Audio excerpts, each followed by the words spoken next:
और अब आपको वर्ल्ड कप के हवाले से एक बड़ी खबर देंगे कि यहाँ पर आपको बताते चाहें कि बांग्लादेश ने श्रीलंका को हरा दिया है। बांग्लादेश ने श्रीलंका को शिकस्त दे दी है। आपको बड़ी खबर दे रहे हैं, बांग्लादेश ने सनसनीखेज मुकाबले के बाद श्रीलंका को 2 विकेटों से शिकस्त दे दी है।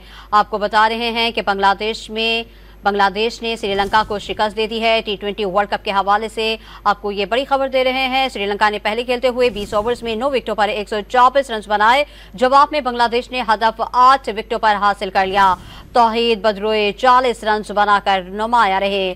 आपको बताएं कि T20 वर्ल्ड कप में बांग्लादेश ने सनसनीखेज मुकाबले के बाद श्रीलंका को 2 विकेटों से शिकस्त दे दी है। श्रीलंका ने पहले खेलते हुए 20 ओवर्स में 9 विकेटों पर 124 रन बनाए। जवाब में बांग्लादेश ने हदफ 8 विकेटों पर हासिल कर लिया। तौहीद ने 40 रन बनाए और वो नुमाया रहे। बांग्लादेश ने सनसनीखेज मुकाबले के बाद श्रीलंका को 2 विकेटों से शिकस्त दे दी है।